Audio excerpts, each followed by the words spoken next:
Here is the latest Higher Summits forecast brought to you by our friends at the Mount Washington Observatory.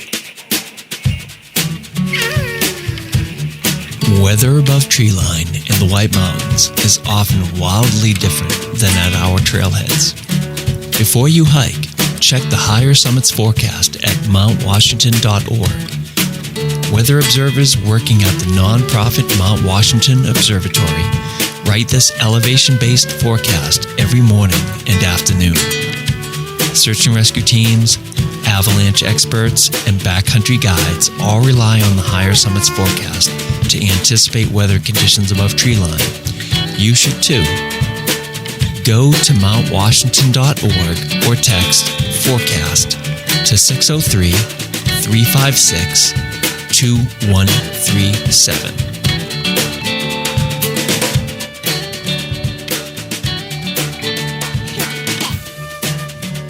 And here's your forecast for Friday, May 17th and Saturday, May 18th.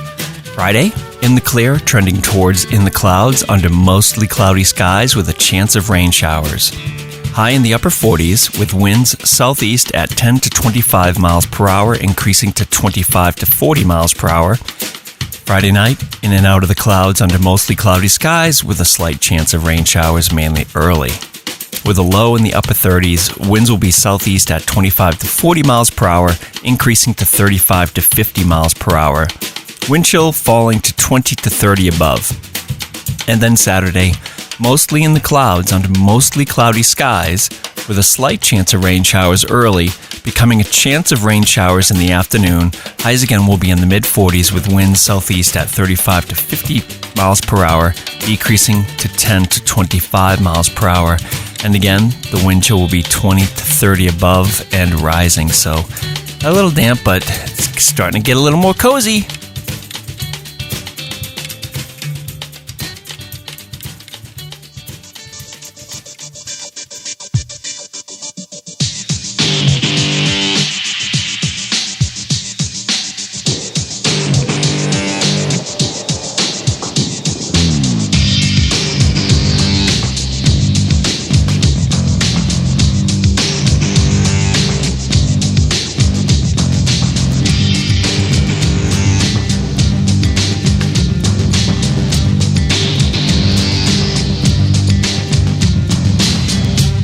Broadcasting from the Woodpeckers Studio in the great state of New Hampshire, welcome to the Sounds Like a Search and Rescue podcast, where we discuss all things related to hiking and search and rescue in the White Mountains of New Hampshire. Here are your hosts, Mike and Stomp.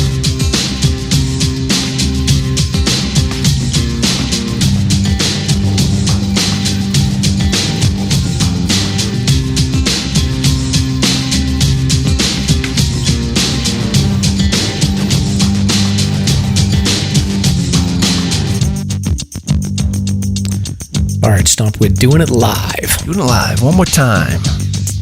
Doing it Miracle. live. We're going to do 2 hours of man and bear discussion tonight. No! Never again, never again. Oh, goodness gracious. I had my daughter listen to it and give feedback. Oh, yeah, how'd that go? Not terrible. Oh, I'm sure, yeah.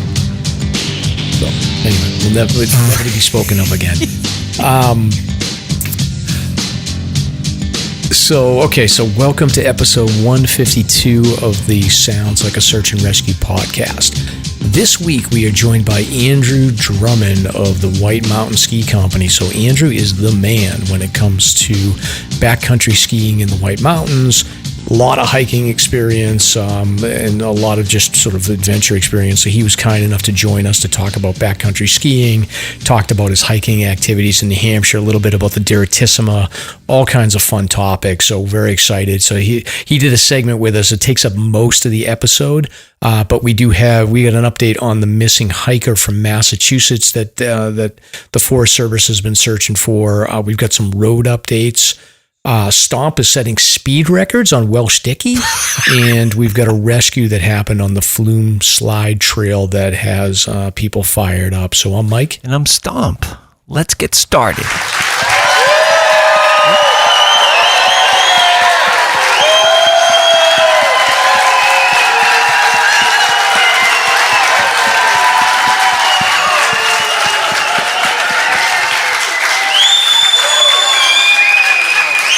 let's get started, Stomp. So let's get into a hiking buddy tip for the listeners. Yeah, what'd you think about last week's? Digging poop holes and all that good stuff? Yeah, it was like it was kind of fun to hear Andrew say poop. Right. Yeah, in his accent. I like that. Classic, yeah. Yes. Here we go. Yeah, you should make like an EDM mix just with him saying the word poop. I can do that. Make sure you bury your poop. So, but he's right. You got to bury your poop, because if you don't bury your poop, some dog that's not going to be on a leash is going to find your poop, and it's going to be a bad day for them. Yeah, for sure. Absolutely. Yep. All right, let's check out the new one.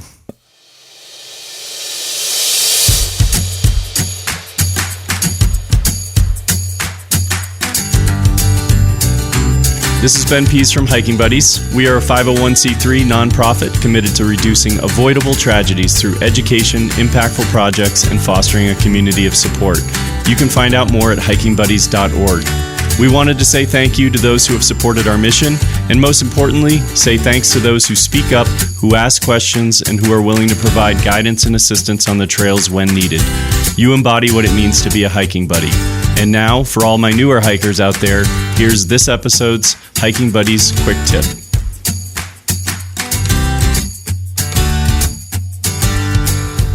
If you get lost on a trail or miss a turn, it's safest to go back the way you came. Do not attempt off-trail shortcuts or bushwhacking to try to make up time and get back on a trail further up. Unexpected and dangerous terrain is a possibility, and locating you will only get more difficult should you become lost. Stay on a trail.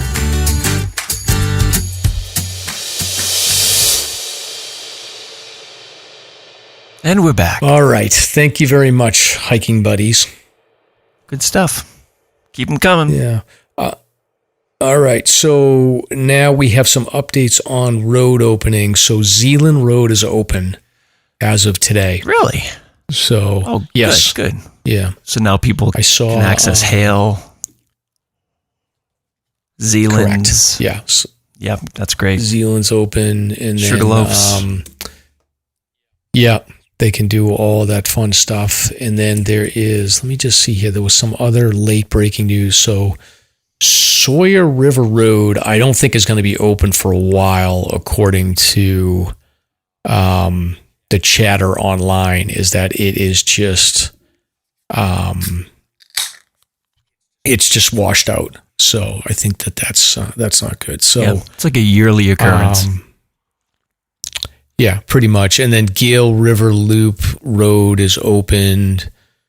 What else do we got here? Bear Notch Road, I think we talked about that last week. So yeah. So a lot of the big ones are open at this point. So good news. Spring is here for sure. Yeah, I love it. Loving it. It's been good. The bugs haven't been too bad. You know, temperatures still pretty cool in the mornings. Perfect time of the year. Yep. Yeah, it's not bad at all. It's like sleeping with your window open time of the year. Oh, yeah, that's great. Yeah, all right, Stomp. So we have an update on sad story here. So there were reports of a missing hiker that came through a couple weeks ago. The hiker had been missing since April 16th, and there had been some search efforts going on. So the hiker's name is William Donovan. My understanding, based on, again, this is what I read online, so maybe it's incorrect, but my understanding is that this gentleman was a very prolific hiker, and I think that he was involved in the AMC, doing like guided hikes and things like that. Based on what I read, I don't know if that's 100% true, but it sounds like he was a pretty experienced hiker. So he had been missing since April 16th.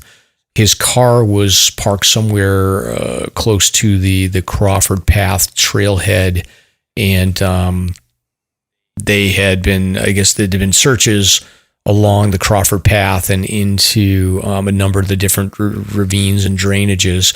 Unfortunately, the body was discovered about 400 feet upstream from where his jacket was discovered in the Dry River region. So it sounds to me, Stomp, like he was going between Eisenhower and Monroe and somehow ended up down into that Dry River region. Maybe he was heading straight across from from Pierce and then looping back up to Eisenhower or something. I don't really know what his destination was, but he was down in that dry river area, and it was a pretty long carry out for the rescue teams that had to go in there and recover the body. But rugged area, very difficult to stay on trail down there, tons of blowdowns. I haven't really hiked that area too much, Stomp. I haven't been in the dry river before, but I know from talking to people and from seeing the chatter online that it's a rugged area with a lot of blowdowns, doesn't get a lot of maintenance, and just not an area to be in the winter. You're right. It's pretty hardcore in there. What I find interesting is he was found upstream 400 feet from his jacket. That's strange. That doesn't make any sense. Yeah, I don't know if that means... I mean, I don't know if that means that his jacket went... I don't really know. I mean, maybe it's a hypothermia situation and some clothes were left behind or something. I'm not sure. But hats off to all the rescue teams. I think this is pretty much a mutual aid effort with all the teams involved, and they did astounding work. They do mention the boulder in the story, and I can give you a little insight on that. The boulder was probably, best guesstimate would be 35,000 pounds. Wow. Yeah. Wow. Yeah. Cubic feet of granite. Yeah. Incredibly massive to move. Pneumatics had to be used to move the thing. Pry bars, you name it. It's just monumental achievement on the end of the search and rescue teams. Yeah. And in the news article, it does indicate that he was, the theory is that he was somehow forced from the ridge, it sounds like between Eisenhower and Monroe, down into the dry river based on adverse weather conditions or high winds. So, it sounds like he might have been out for a day where he was doing and I've done similar hikes where you go up Crawford Path, you grab Pierce, Eisenhower, Monroe, and then you can come down a bunch of different ways from Monroe. You can come down Ammonoosuc and then connect back up to Mount Clinton for a loop, or there's a million different ways you can come out of there. So tough to know exactly what his route was, but it's a sad story for sure. Mm-hmm. But he was an experienced person, so he knew what he was doing. It's a good example that things can happen to anybody. Yeah, absolutely. Yeah, and he's back to his family, so that's the ultimate goal here. Yeah, exactly. All right, Stomp. So we have another story here that Dave Shits in the Woods had sent over to us. So shout out to Dave. Again, unfortunately, this is another sad story, but this is a body recovery of a gentleman that was he was recovered from the Colorado River. So this is in the Grand Canyon. He had vanished with his dog in a homemade raft on the Grand Canyon, which is kind of wild. Like that river can be a little crazy. You don't want to go out on a homemade raft, but this guy was, I guess, doing his thing here. So National Park Service was notified Friday about a body that was spotted in the Colorado River. It appeared to be it basically appears to be a body of a 56-year-old man by the name of Thomas Robinson of Santa Fe, New Mexico. Park officials say Robinson was believed to have attempted to travel down the river with his dog on a wooden raft.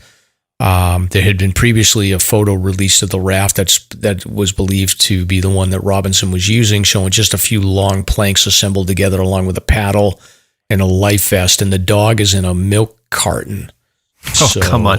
This gives me the whole Chris McCandless vibe. Like, what was this guy doing? It totally does. Yeah, it totally does. And it's weird because it's like he's on like these three slats of, they look like they're wood burned. It's like just three tabletops essentially that are wood burned. Yeah. Like you would have like we had these in our bars in college. Oh yeah, you're right. Almost look like little surfboards or something.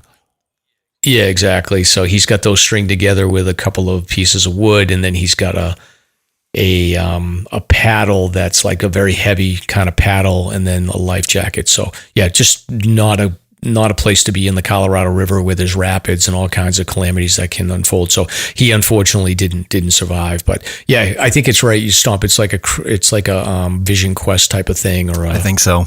push the boundaries, see what I can do. Yes. Yeah. And it didn't work out so well. Yeah. So another tragedy. So rough week, Stomp. Who pulled all these news articles? Yeah, exactly. So wait a minute. The dog died too? Apparently. Hold on. Let me double check that. Body recovered. The dog is vanished. Oh. So we don't know what happened to the dog. Interesting. Could have been drowned maybe, or picked up by some who knows critter. Eaten by coyotes. You think there's a good amount of animals deep down in the Colorado? I don't know. I'm not sure. Yeah, that'd be interesting to find out. Yeah, that would be. All right, Stomp. This next one here, you had solicited we don't want the listeners' opinions, Stomp. Why do you ask them questions? Yeah, I was just curious. So Stomp reaches out for feedback. I told them not to do this. So explain what you're doing. All right. Well, we came up with some topics. Our topic list was running a little thin. So we got some feedback from a few people. We may have talked about some of these things, but Cindy Chess mentioned Coos County, covering topics such as things up north of the Notches, Lakes Region, Castle in the Clouds, and the Coos Trail. We have done the Coos Trail. We had Nobby in, but that might be fun to cover again sometime or another. Paul Gamel Jr. had mentioned Steve Smith. What do you know? We just talked about that recently. Yep. Coco Gorm mentions the Tour de Mont Blanc. I'm not too familiar with that. Is that a... Yeah, as a matter of fact, I got to get my friend Jonathan on. So he's been... Jonathan, I've mentioned him a few times. I can get him on in the next couple of weeks. He can talk about the Tour de Mont Blanc. Okay. What is it, a bicycle race? Well, no, it's I'm assuming the listener is talking about, it's like a through hike on in France. Okay. In the Alps. All right. On skis or just foot, whatever? Just foot, yeah. I think it's a hut-based hike, I believe. Okay. Let's see. James Phoenix had mentioned he just to get an actual trail steward in. That might be fun. If anybody has any connections, let us know. Also, the New England 67 and some more bushwhacking tips. And so those are some of the things that people mentioned, and we will consider it for sure. Yeah. If you have any ideas, send them to Instagram, because Mike sucks at monitoring the Facebook. So do I recently. I'm missing a whole bunch of stuff. Well, you'll get there. There. But I do have some history topics that I'm going to be bringing up. We just happen to have like a long list of guests that we're plowing through at this point, but I've got some history topics. Cool. I'm going to do a deep dive on Louise Chaput as well. I think I'm going to do a full episode on that. Okay. I'm working through some feedback. I got to reach out to our friend Al too for that, but I'll work on that. So there's some good stuff coming up. Yeah. I'm really excited about it. Yep. Speaking of coming up, we've got 48 Peaks. The longest day is coming up soon, Stomp. So why don't we do our advertisement for the 48 Peaks? Use your passion for hiking to help end Alzheimer's. In one collective effort, 400 plus hikers will climb New Hampshire's 4,000 footers or create their own challenge to support the mission of the Alzheimer's Association. The annual hiker celebration will take place Saturday, June 8th at Reckless Brewing Company with raffles, food, and an amazing community. Hike that weekend or any day you want. No fundraising minimums required, but those who raise $100 will receive this year's performance-grade purple t-shirt. Let's turn the White Mountains purple to end Alzheimer's. Visit alts.org/48 peaks to learn more. Yeah, I'm really looking forward to that. So we'll be situated, we'll have the tent up. We have the brand new Slasher tent that we grabbed last year, and we'll be set up and blasting some music and all that fun stuff. Let's go. Yeah, it's going to be great. And the usual stuff. You can get your stickers at Ski Fanatics and Spinners down in Andover, and you can also advertise with Slasher. Lately, the advertisers have been giving us a lot of great positive feedback, so that's super cool, and we really thank everybody for choosing us to sell their product. Let's see, we have another here, CS Coffee. CS Coffee is, our new sponsor. The podcast is supported by them, and they are makers of premium compostable coffee. And with backpacking season coming up here, this is definitely the go-to. It's straightforward and eco-friendly, perfect for anyone who loves the outdoors as much as we do. It's great for backpacking, day hiking, and camping. And here's a little bonus for the listeners. If you want a free sticker from CS, just shoot them an email at info@csinstant.coffee. That's and their website is www.csinstant.coffee.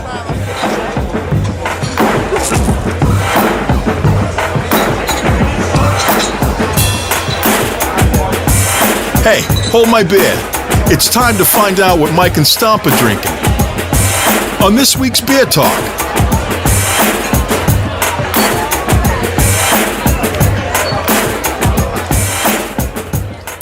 Very good, Stomp. And speaking of switching from coffee to beer, this is the part of the show where we talk about what beer we're drinking. Yeah. You got anything fun you're drinking? Yeah, I picked up something from Schilling, and it's... Can you see this? Let me see this. I can see it, yeah. Is it reversed? Yeah, it looks good. Yeah, something different. Yeah, so I love them in general, but this is called Nordorter. I don't know what that means, but it's a Northern German-style Pilsner coming in at 5%, real light, and pretty tasty. So, good job, Schilling. Look at you going back to your German roots. Yes. Da. Nice. And I'm still recovering from, I think I had the flu. I think that's what ended up happening because I'm just dragging still. Oh, yeah, I bet. So no beer for me tonight, but I think I'm going to run tomorrow. I'm going to get back into it. So try. I'm hoping that I'm through the end of it. But yeah, it was rough going last week. All right. Hey, listen, we're going to be hiking this Sunday. Me and Dave Schitz are going to hit Acteon Ridge if you're feeling that well. We're not going to do all of it. We're going to hit Bald Peak, Acteon, and then Satcham probably, then come back. So if you're feeling good, let us know. Yeah, I'm getting out on Saturday instead. I'm going to get out with my daughter's home for school, and she wants to grab a 4,000 footer. So I think we're going to go grab Garfield or something that she is on her list. Okay. So, but Sunday I have to go to a memorial mass and family thing. So gotcha. can't make it. So have fun with Dave. Good luck. Hopefully you return alive. I don't know that guy. I don't know about him. Yeah. Have you noticed he hasn't tagged anything on the notable hikers? He has. You must be satisfied. He's been sharpening his knife now that he got you to go out hiking with him. Yeah, we'll see. I don't know. A little nervous. I knew we should have gone left back there. Stomp, don't worry. I know it's this way. I've got a feeling in my gut. Are you sure you're not about to have a bowel emergency? Totally. We got this. But I just blew out my hip. Fell down that gully with my 40-year-old microspikes. Suck it up, Stomp. It's 4 p.m. We're at 3,500 feet. We got 9 miles back to the parking lot. Your leg may be broken. We got no cell connection, and we can't feel our fingers. But we're finishing all of my list tonight. By the way, I need some water. I'm empty. I would if I could see what I'm doing, but my headlamp batteries are dead. You gotta be kidding me. What a chump. This is the last time I hike with you.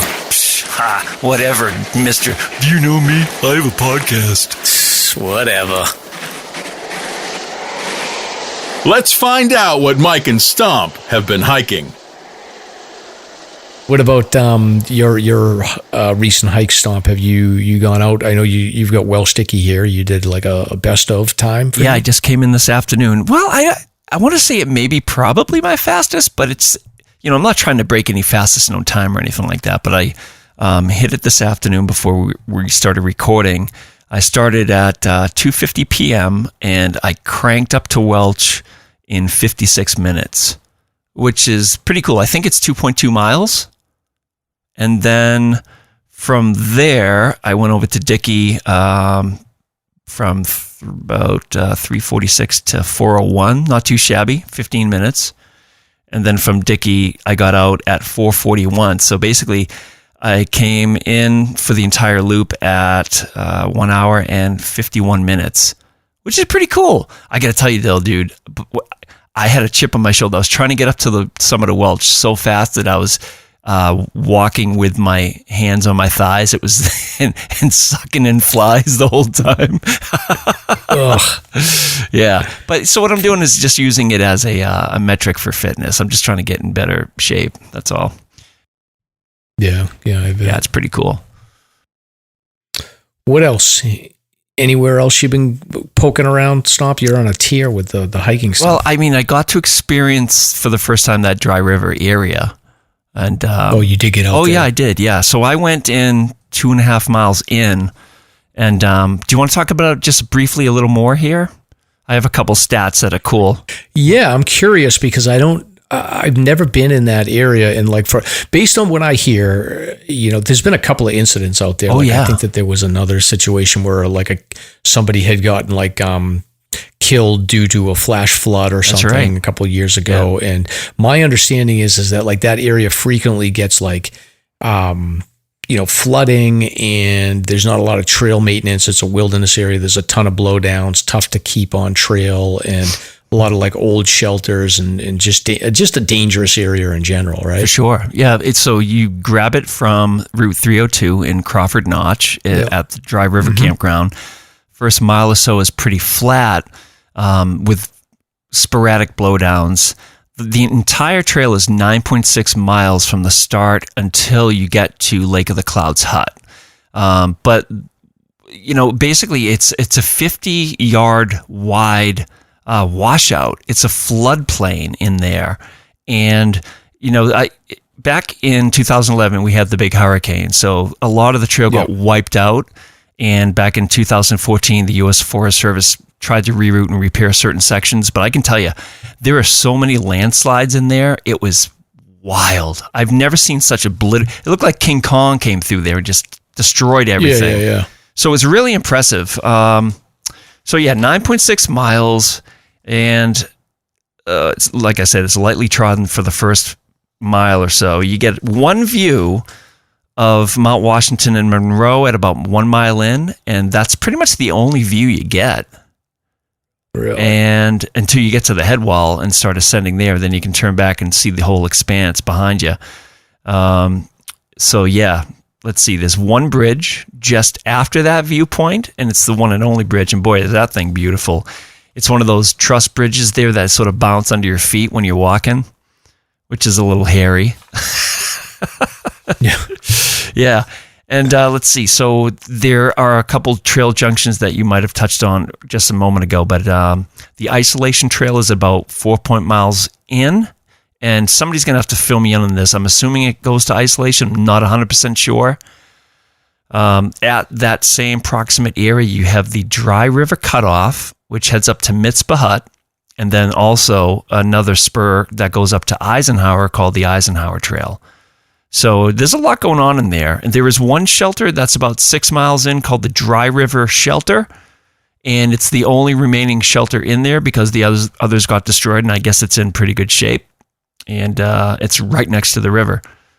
So yeah, at the very end, the head wall's called Oaks Gulf Headwall, and it's about 1,000-foot climb to Lake of the Clouds. So very interesting place. Yeah, and I know the isolation trail basically branches off to the northeast and then connects with North Isolation, and then you actually have to go back down south to get to the main Mount Isolation. Oh. So it's weird that the isolation trail doesn't necessarily directly hit Mount Isolation. It hits North Isolation, and the Davis Path goes right to it. Gotcha.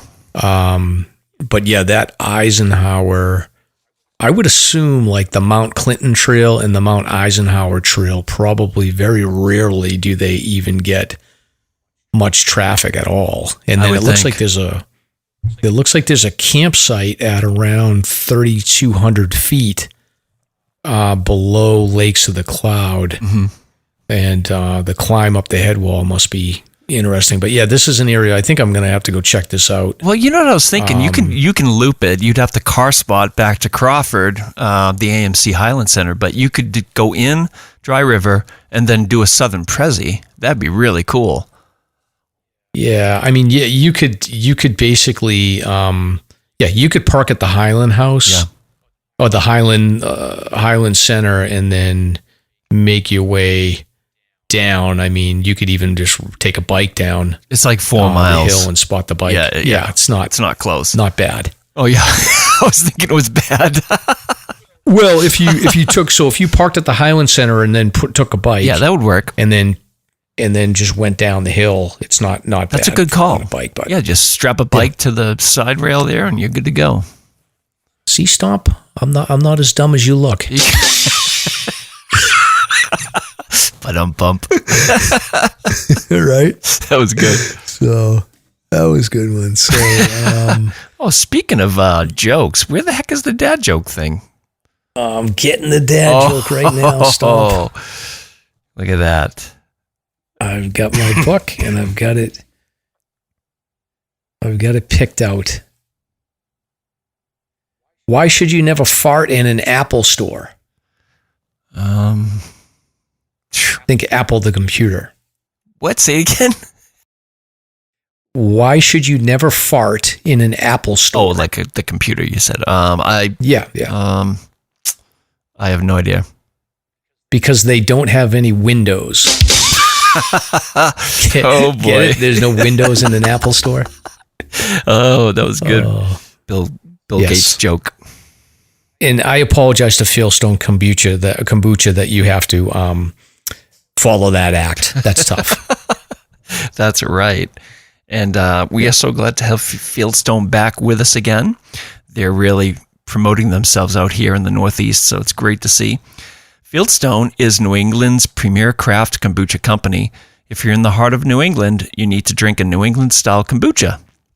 Softer, less acidic, and truly enjoyable, our kombucha is naturally effervescent and boasts full-bodied flavor. Fieldstone crafts the best seasonal flavors. When we tell you there's strawberries in our garden blush flavor, it's like biting into a sun-ripened strawberry. By the way, up on Welch Dicky, the blueberry bushes are starting to change a little bit, so I'm keeping an eye on that. Really? Yeah, pay attention for the blueberry report on Slasher. So, women-owned and... Be some happy beers. Yeah, absolutely. Women-owned and operated, we brew in Rhode Island using locally sourced ingredients. Fieldstone kombucha is the perfect replenishing drink after a day on the slopes or a trek in the woods. It's chock full of probiotics and healthy acids to keep you in top form. Find us at Sunflower Natural Foods in Laconia, Latas Cafe in Waterville Valley, the Concord Food Co-op and Granite State Food Co-op in Concord, and more. So check out the website for the full list of New Hampshire and New England-wide locations. Use code SLASHER, SLASR, on our website for 10% off. And they ship straight to the door, which is fantastic as well. So that's fieldstonekombuchaco.com. And let's see, their number is 508-642-5214.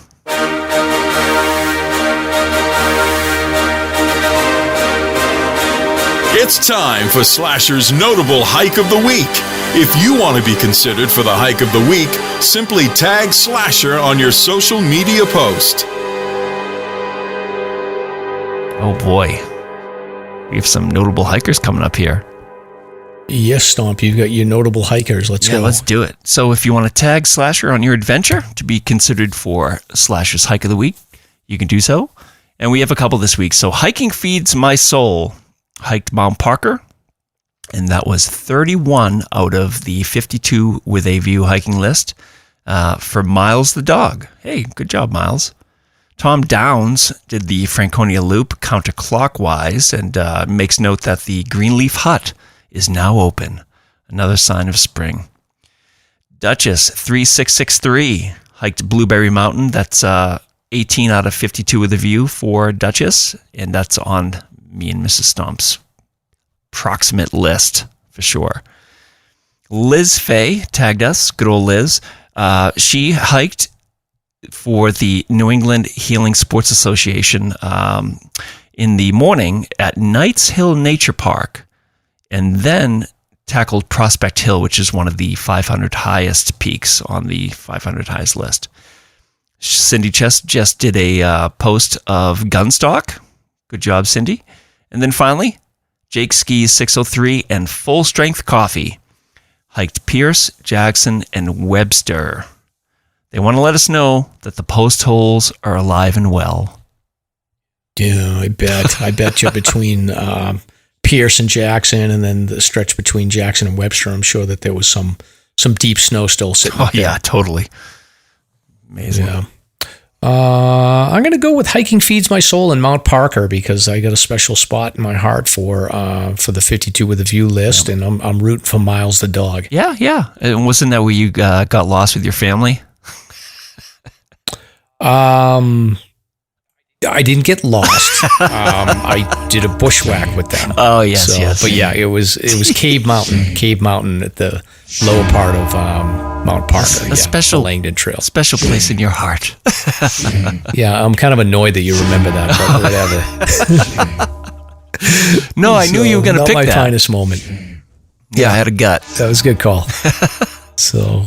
All right. Well, this is so most of this episode was us just sitting down and talking with Andrew Drummond. So we were excited about this. Andrew is a big, well-known person in the White Mountains, and especially in the backcountry skiing world. So this was a great opportunity for us to sit down and learn a lot from him about backcountry skiing and hiking, and a lot about his history. And it was a really interesting discussion. Oh, yeah. So what did you say? We move into this segment, and then we'll come out the other side and wrap it up with some search and rescue news. Yeah, let's go.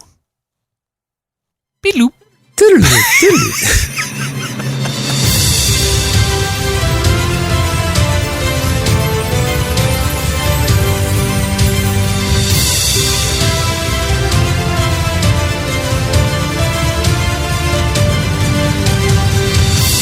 It's time for Slasher's Guest of the Week. Very cool. Very cool.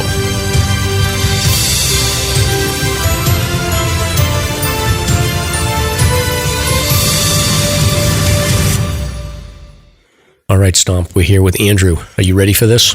All right. Oh, yeah, let's go. Right. Thanks for coming out, Andrew. All right, thanks, guys. Awesome. All right, Stomp, why don't you kick it off and give your introduction about how, I know of Andrew. I've heard his name multiple times over the years, but why don't you just give some background about how you connected with him? Oh, geez. It's another one of those listener referrals, actually. Andrew, I hate to say it, but you're well known around these parts. I hope in a good way. So pretty much, yeah, definitely. So all my ski buddies know about you, and I heard about you through actually a bunch of skiers and snowboarders. So that's how I became aware of your name, and then from there I started following your antics on Instagram and whatnot, and all your backcountry skiing. Then there was a spat of some backcountry rescues several years ago, so I really started honing in on what it means to do a lot of the backcountry skiing and just safety and things like that. So I've been keeping an eye on you, and really appreciate you coming on and talking with us about some of these topics. So, and of course, I just realized that you have the store out in is it Jackson where the store is? Yeah, right on the corner of Jackson, across from Shenandoah Pub. Oh, that's awesome! Yeah, that's so cool. Andrew, the problem with Stomp is he's on the wrong side of New Hampshire. So we're on the right side of New Hampshire. So I get excited whenever anybody's on the correct side of New Hampshire. So I guess to start off with, so you're in Jackson and Conway in that area. Do you have any even for hikers or just people that are listening, what's your go-to food places? And then are there any secret spots that you recommend close to the village? Yeah, these days, I guess whatever's open. I think that's the hard part, is sometimes it's a Monday, Tuesday. Those are my days off, and finding a restaurant that's open those nights can be challenging. But there's a few good ones. I would say right down the road for me is the Red Fox. Oh, yeah. And that's open every night of the week, and they have a pretty diverse menu. I get takeout from there. That's easy. And then Shenandoah Pub right across the way here. They've got some bar pizza. I've always liked Moat for, again, another diverse menu, easy to get a spot at the bar. If you want to get fancy, next door to where I am is the Thompson House Eatery. Oh, yeah. It's expensive, but very good food. And then, I eat a lot of Kringle's. Kringle's is right down the road too. They support a lot of our events, so we always get pizza from them as well. Yeah. What's the, on 16, maybe it is Kringle's I'm thinking about, but there's that little store before Kringle's, I think. It's they sell subs, and, it's a convenience store a little bit up on the hill on 16 after you go past the Red Fox. there's the Glen Corner. Glen Ledge, that McSheffrey's. So that's another good spot. And of course, I got to give a shout out to J-Town Deli right down the road. That's a good spot for sandwiches. But yeah, there's a lot of good areas right around here. And that's a common question I get, where to go out to eat. And, you get tired of the same stuff, but I used to really like Salt Pub in Gorham. That was my spot. But now I guess Big Day Brewing has good food. That's another good spot for a brewery if you're north of the Notch. Yeah, no, that's all good stuff. So I'll pull some of those and try to link them in the show notes. But I get excited. Honestly, like my family's over in like Brownfield, so I've been tending to go over to Cornish a little bit, but we did spend a lot of time going over to Jackson, and Conway for food, but I got to get back over there. So, but I guess, Andrew, why don't we start off? So you gave some good tips here, but why don't you introduce yourself? So your background, you're the owner of White Mountain Ski Company, and you're very involved in backcountry skiing, I think climbing, and then trail running, cycling, whatnot. So why don't you give a little bit of background about your early life and tell the listeners sort of about your story in the early days when you got involved in outdoor activities. Absolutely. Well, I guess my going way back, I am from here. I'm from Conway, New Hampshire. Grew up in the school system here, and I guess my love for the outdoors just stemmed from my parents taking me hiking and sending me to camp. I mean, I went to summer camp at King Pine Ski Area. It's called Camp de Comupog. Mm-hmm. Spent, from age 6 to 16. Went there for a couple months every summer, and we would go in every week, hiking trips. And then in the fall, my parents would take me out, and then it went straight into ski season. And ski season was just in the race circuit, alpine racing. Some of the skiers around here, so Attitash and Cranmore through middle school. And then I went to high school in Maine at Gould Academy, and then I fell out of love with ski racing. I wasn't doing so well. And I don't know, when I was 17, maybe just turned 18, I got my wilderness EMT, and then became a ski patroller through college. I was volunteered at Sunday River and then also at Attitash. So my life, like, I did all the sports too. So, I played football, I played lacrosse, baseball, mountain biked, dryland training. So I was always active doing things. And then, but I attribute like a lot of my associations to the mountains and endurance sports. And what I do now was a lot of that stuff in summer camp. Kind of get exposure to a bunch of different activities. I did everything there, from swimming, riflery, archery, but lots of time in the mountains and these really incredible 3-day trips, whether it's like the Carter-Marai Wildcats or the Presidentials or doing a Pemi loop. As a kid, that's leaves an impression, no doubt. But anyway, so I went through this. I went through this whole ski phase, and then fell out of love with it in college. I did a summer down in West Virginia. I picked up a kayak, and when I came back up to Maine, my friend took me out with his dad, and we were out surfing in a kayak, in a whitewater kayak, trying to surf in Maine. It was like a pretty eye-opening experience. But all of a sudden, like to my left and right, I saw surfers, and then that was the next thing. So I sold my kayak, got a surfboard, learned how to surf. I did a spring break to Costa Rica, studied abroad in Australia, and then just that kind of shaped my life after college. I used my environmental studies degree, or my biology degree, to become an environmental consultant in San Diego. So found the best place for that profession, but also the best place I thought for surf, and chased waves through Baja, Southern California, and all over the world through surfing. Nice. That mechanism. And like skiing was something I still did a couple weeks out of the year, and my brother's in Alaska. And so I visited him and was introduced to alpine touring on one trip in 2011. And that was it. Once I discovered that you could travel through the mountains on skis and access fresh snow and get all that fun fitness, the endurance, long days on your feet, and then combine that with some excellent world-class skiing. That was what I wanted to be doing every winter. So I went from surfing back into, all right, well, maybe skiing's back where I want to be. And the reality was, in San Diego, it's just really congested, and growing up here in New Hampshire, it's you really, once you get that perspective, you appreciate a little bit of solitude and some space. And so I was like, I got to move back here. And so my longtime partner, Hillary, and I moved back in 2014, and I'm glossing over some stuff, but like moved back here, and it's, man, these are the mountains I grew up in, but to have a completely fresh perspective, and how do you want to rediscover them? And so that was on foot and by ski. So I spent the next, it's crazy. We're coming up on 10 years now, just spending as much time as possible in the White Mountains.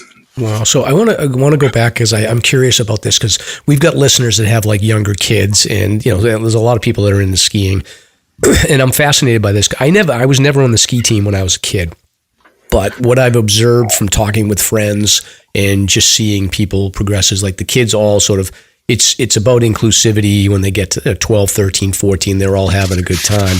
But there comes a period with like ski racing for kids where, the way my buddy describes it, he's like kind of the kids that have a little bit of a screw loose, and they're the ones that have like no fear of injury.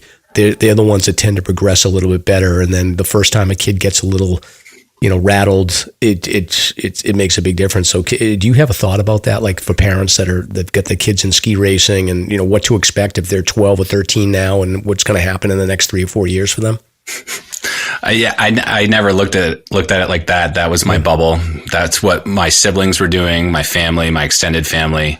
Got it. So everywhere I looked, it was just normalized.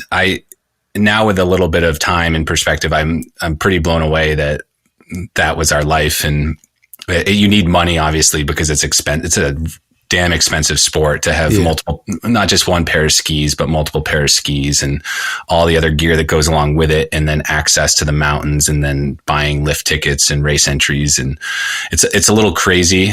I mean, now I'm like, man, if I had kids, I would want them to do the school programs and get technically proficient in the sport, because there's no denying that having a background in alpine racing gives you a good, technique, and technique results in safe skiing and good form, and it allows you to have more fun. So that, like, you don't need to go all in on the sport, but if you have kids in a program and they're doing a little bit of alpine racing, they're going to do all the drills, and they're going to get better, more proficient in the sport, and then they can apply that however they want. Like the highlight of my ski racing was skiing with my dad. Afterwards, we go travel to, say, Hunter Mountain or Killington or some other resort, Cinder River, and we just go free ski all afternoon. As soon as our race was done, we were skiing until those lifts shut down. Got it. So you really didn't experience the hyper competitive piece of it. Well, I did. I mean, I traveled. I raced internationally, and I did some of the FIS races on the next level. But my partner Hillary, she was on the U.S. ski team, and so she did it. She was a phenom, probably one of the best skiers around the valley here for sure. But she dipped into that lifestyle, and I have friends that race World Cups, and we still follow it, but everything's relative. So what I felt like I was in it. I was in the mix in my little region, but in the big picture, I wasn't nationally ranked. My brother raced collegiately. He was an All-American at Middlebury, and I don't know. I've seen it from all angles. I just know now that I'm out of it, I'm just so thankful that I did get a little bit of that skill set where I can apply that to the backcountry. Yeah, and then you go the total opposite. You're surfing. So, what was the surfing culture like when you got to California? Because I envision when some kid from New Hampshire goes to California, I'm thinking of all those '80s movies where the kid moves from Chicago and then he has to get into the surf gang, and they don't accept him. So, was it tough to break in, or were you able to sort of figure out the rules and the protocol on how to drop into waves and all that stuff? Oh yeah, there was some of that. I clicked with more East Coast people that transplanted over to California. I felt like I had a hard time connecting with locals. I made a few good friends, and they were kind enough to take me around, show me some good waves. But a lot of it's fun. Starting at zero on a new sport was refreshing, and I had a lot of fun, and everything felt so earned in that sport where it's very difficult to begin with, and picking it up later in life, just being proficient enough that you can it's very similar to the backcountry, to be able to read a wave and know where to go, look at the forecast, do everything safely, because you can get in over your head, especially when you're traveling internationally and you're trying to be efficient and make the best use of your time. So it's really fascinating to open up a surf guidebook and look at all these beautiful pictures, and then you go there and it's flat, and then you're like, all right, or maybe there's too much surf, and then you're trying to read the coastline and try to figure out where else you can go to get waves. And I thought when I came back here, I was like, well, maybe I'll move to the coastline. I could see myself living in Portland or somewhere on the seacoast, and it's just the mountains overweighed the frustrations you encounter with surfing when you get into these lulls. What are you going to do? It's hit or miss over here. Go stand up paddle. I don't know. Yeah. And before you had your epiphany in Alaska with the backcountry skiing, did you get out into the backwoods at all when you were a young kid? I thought I read that you had done some stuff on tucks, but can you talk a little bit about your exposure before that period in Alaska? For backcountry skiing. Yeah. It's not really, in my mind, it wasn't backcountry skiing if you just hike with your alpine gear, but age 9, I have a vivid memory going out with my parents and our dog and going up straight up the head wall and my dad digging us a platform, clicking in my skis and skiing down. And I thought that was amazing. That was such a cool experience, but it was just what you did in the springtime. It was part of the culture. Then maybe age 12, first time skiing down the head wall proper, and that like maybe 2 turns in, tomahawking, getting a little too far forward. My outside foot just digging in and just going ass over tea kettle, and coming to a stop halfway down the wall and seeing my ski or my pole up and having to hike back up, and pretty like embarrassed. I'm like, coming from a ski background, you think you're like, I can do this. And then you're like, well, maybe I'm not ready yet. But in hindsight, I was only 12. And then I came back every so often, every spring. I don't know. It's when it's in your backyard, it's something you might take for granted, or just know that you can always come back to it. So there's never felt rushed to spend a ton of time up there, but it's who's in your circle and who's into it. As a kid, it's who's driving you there. And I didn't have many friends that were into it, and my parents were kind of fair weather about going up to Tuckerman Ravine. They've been doing it for many, many years. I mean, I have photos of them up there in the 60s. Crazy, the ski culture. So that was just, again, part of their life. Go up when the conditions looked good, and that was that. And my brother, remember, went out with him in 2003 maybe.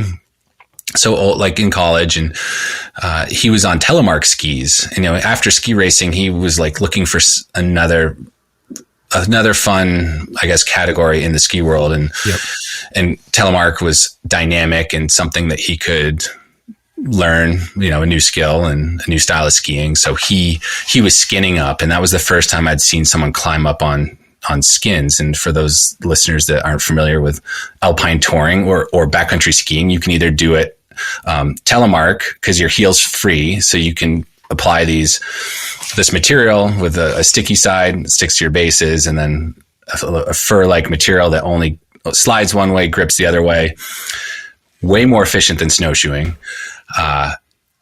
Or you can alpine tour, which is basically Nordic ski on the way up, and then lock your heel in for the way down. Or you could split board, which is, like touring on the way, Nordic on the way up, put your board together to a solid board, and then ride back down. So those are the 3 main ways to, I guess, travel in the backcountry. Yeah, and it's interesting that you say it's way more efficient than snowshoeing. I was in Slovakia a couple of weeks ago, and I hired a guide to take me up there I didn't know the area, but he was like professional ski racer, like a mountain skier. And I asked him about snowshoes, like, oh, do you ever do? And he's like, no, we just skis. That's all they ever do. So when they're breaking trail, he's like, nobody uses snowshoes out there. Yeah, I have done a little bit of snowshoeing, and it is tough. Yeah. Oh yeah. It's a good workout. Yeah. And then, so I'll give you a little bit of background on I have backcountry skis, but I wasn't sure if I was going to be committed, and I actually probably did the smart thing because I haven't done a lot of it, just because I'm been focused more on hiking. But I had gone with the backcountry skis where it's a full frame, but it releases. So it's a heavier setup, and it's basically like I can use that inbounds and out of bounds, and I could skin up in resorts earlier, and it's a little bit heavier, but that's basically my setup right now. But then the other setup is really more of the real lightweight, where it basically releases at the boot instead of the frame, right? Right. The frame binding is the best of both worlds, worst of both worlds, where it's the gateway into it. It's, anyone can hop in that system with a alpine boot. They can do the mechanics of it, do a transition, ski back down. It's super important in the path that anyone takes from becoming an alpine skier into a backcountry skier. Is like, how do you get into it? How do you get introduced? And when you remove that barrier of entry by needing a whole different boot system, that's perfect. So there's certainly a time and place for it. And I found that I skipped that stage. I was lucky. I went right into some borrowed gear where it's these little toe pins that your toe pivots on, and then a little pin system on the heel that your heel clicks into. And it's really, it can be intimidating looking at, to think that that's going to save your ass when you're going down a head wall or in some steep technical skiing. But the trade-off is, you're only going to ski as well as you've got the energy reserves for. And if you're lugging up heavy gear, you're not going to be able to, have the stamina to make it down or to ski multiple laps. So everything's a trade-off. It's what what you're familiar with. What you don't know. But once you get on what they call a tech binding, and you realize, all right, this binding is fine. Like, most of the time it's fine. And you just kind of forget about it. And then you can really just focus on the skiing. Wow. And then just going back to your early days. So you had a period, I was reading, so you had to earn some money when you were out here surfing and doing all this stuff. So you're working basically full time and then spending, your free hours doing some activities. But can you talk a little bit about your early career before you got into owning the shop? Yeah, I wasn't, the retail path was never my trajectory, but it's where I ended up. So I put my college degree to use. Environmental consulting was a job that seemed right up my alley. You spend a lot of time out in the field surveying, there's wildland areas where you're doing plant surveys, wildlife surveys, then you're writing this technical report that gets submitted to whichever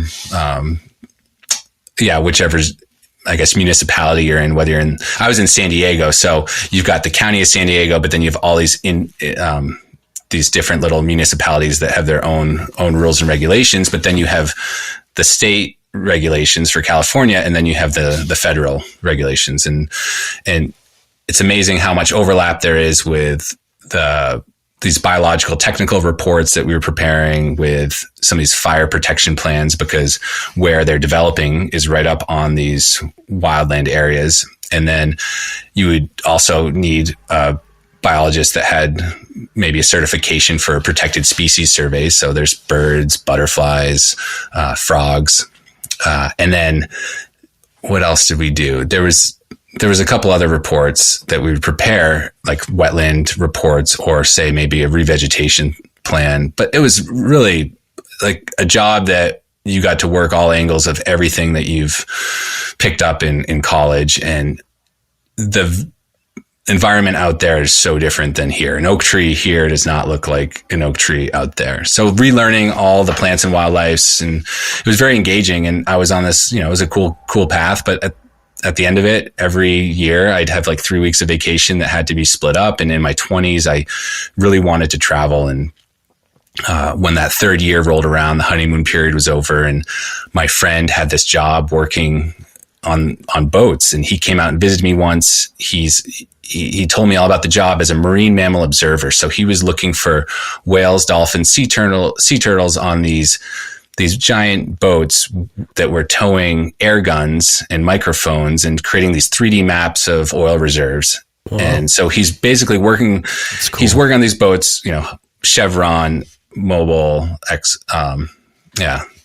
all the oil companies, and he was there as a government requirement to monitor what their efforts.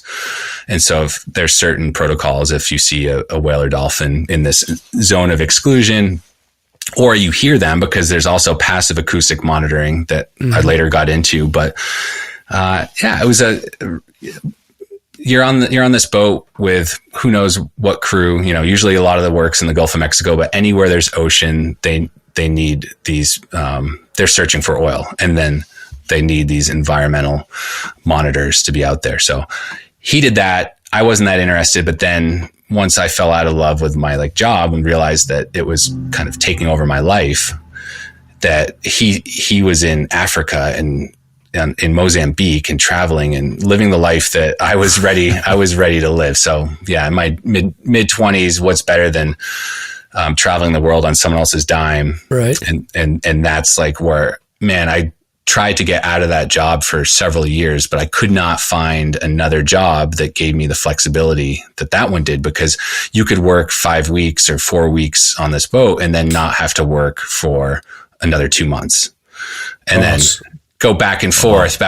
And yeah, I'd maybe work 4 months out of the year, and then I'd have a lot of the other time off. But those times where you're on the ship, I would assume that's got to be a rough environment. You get a mix of people, and the conditions must be not great. Well, think of the Gulf of Mexico as hurricane season was just out of control. We would be we'd be stuck in port sometimes and with nothing to do and just hunkering down. And I would try to get off the boats and go for runs. And, I went to Africa 4 times. I went to Vietnam. I went to Suriname in South America. I worked in Hawaii on long line fishing boats, and that was crazy on these little, these little sort tuna boats. And I don't know, it was a great time of my life. I was super appreciative to be able to go travel. And, but at some point I was like, this is not it. Yeah. I could never do that. I would annoy the crap out of everyone. Somebody would disappear me over the side of the ship within a week or two. I would go crazy. So. Yeah, traveling gave me a huge appreciation for New England and New Hampshire in particular. Traveling through Austria, all these places, you come back wow, we have a lot here to be appreciative of and thankful for. Absolutely. And every time, I still feel that way every time I come back here. We have it really, really good, and I'm always excited to come back. But I think I love getting these little shots of travel. Every winter and summer, I try to go somewhere, and it stems from that's just that love of exploration. Yeah, and then so you guys, you finally settled down. You've probably earned some money. You've seen some things. You're ready to settle down a little bit and come back to the East Coast. Did you have a period of time where you were trying to figure out what you were going to do, or did you have this retail plan ready to go when you got back? I wish I had it all figured out. Yeah. No, and this was a real struggle, and something that was incredibly hard for me was coming back here, starting from scratch. It was exciting, but it's being unemployed and not knowing what your next move is it's not easy. And I think there's a lot of listeners that can probably relate to you're in between jobs where people will ask you, it must be nice, but then you're just stressed about the next job. So you don't really get to enjoy that downtime. And so in 2014, I gave myself a year, to kind of figure things out. And I had a friend that his dad has a trawling company, and he's an engineer. And at some point, it must have been in that year, we decided, or he kind of invited me to jump on this project, creating fertilizer out of bycatch from the trawling industry. And so they would catch all this spiny dogfish, which is a shark that, there's not much of a market for it. So we were cutting it up in a grinder, and we got a fermenter, a beer fermenter with a grant that I think Rising Tide Brewery now has. But we used to catch those things off of the Isla Shoal all the time. Oh, yeah. Nice. Yeah. Pretty, a kind of a nuisance fish because they effectively pee out of their skin, and as soon as they die, it kind of like goes bad. So I don't know how it works with the uric acid, but those days are long behind me. But we created this little craft fertilizer, and it was super cool that we could get into the market and basically starting a business. So there were aspects of that I carried forward as I started to get into the path of starting my own business. But ultimately it failed. We kind of ran out of a few things. One was no one wanted to bring in this fish, the shark, because it was just taking up space. It was kind of seasonal. Like it would chase around some of the market fish, but it wasn't always reliable to get. And then the third was like my friend, he didn't have a boat. So he wasn't in control. And we did one batch of this fertilizer that just went completely bad. And so things really stalled out. But at that time, that was the same time that this was 2015. That's when Scott Jurek was doing his Appalachian speed effort. Yeah. And it just happened that he was coming through, and I had spent like a lot of the previous year just spending all my free time hiking, because that's all I wanted to be doing. I wanted to be hiking in the mountains. I'd gotten into some trail running and a little bit of racing, but I still, like, people knew me as like, oh, Andrew's posting a lot of photos and videos from hiking because, you know, he must be knowledgeable. He must have time because he's not working full time. But I've been doing this side project. So when that stalled out, it just was convenient that Scott Jurek was coming through. And that was like a pivotal moment in my life where I got this feeling of, this guy's doing something big. What am I doing with my life? And so that really was a catalyst for me to push things with what I was doing in the White Mountains. And when I was trying to figure out a job too, I wanted to do a lot of this adventure storytelling and photography. Turns out that's a really hard way to make a living. Yeah. And it's just a really hard profession. You have to have a lot of charisma and talent and skill, and really want to be out there doing it, because no one's going to be paying you those early years when you're out there doing it. But I still found joy in sharing imagery and working with brands and trying to, I don't know, sort out what I was going to do with my life through the mountains. Yeah, and back at that time period, so you have an FKT for the Deratissima, which I think is the supported Deratissima. Is that correct? Yeah, there's kind of a big asterisk on that. If I don't, when I went out to do that, I wanted to do it in my own style. It wasn't to submit an FKT or anything. It was to do it in a way that I thought really involved. It got the community involved. It showcased the mountains. It was real time, something fun to follow. Like I said, get my friends involved, and then see what happened, and do it in a style that no one had done it before. No one had really gone for like a real speed effort. Yeah, so what was unique about it? I think the previous people that did it in 8 days, which really in my mind wasn't as fast as you could do it if you really strip things down. So if you kind of raced it, they were like setting their alarm to like sleeping in to get up and stuff. And I'm like, well, how much sleep do you really need? And can you do this with, I don't know, just trying to figure out which food, like what I was going to do for nutrition and stuff. But at the same time, what I got, I guess qualified for supported was having people with me, because it was just like a call to the community. Like, anyone want to come out and hike with me? Awesome. The reality was I probably hiked 70% alone. I'm trying to think, it's been so long now, but I also cached some rechargeable like battery banks for, so I could keep my camera charged. Yeah. So it's weird because technology changes, and now you have super efficient headlamps and everything else, and everything's more high powered, or you can get away with like, my watch. Like I I bought a Suntu watch for this. I wanted the most accurate vertical, barometric pressure at the time, way to log everything. And I had to keep charging that. And I don't remember, but like, for some reason, I'm like, I'm going to have to like trade off some batteries just so I don't get caught not being able to capture what I'm doing at the same time. So that was the other part that was important to me, was to make sure that I could document everything and not be stressed out about running out of battery.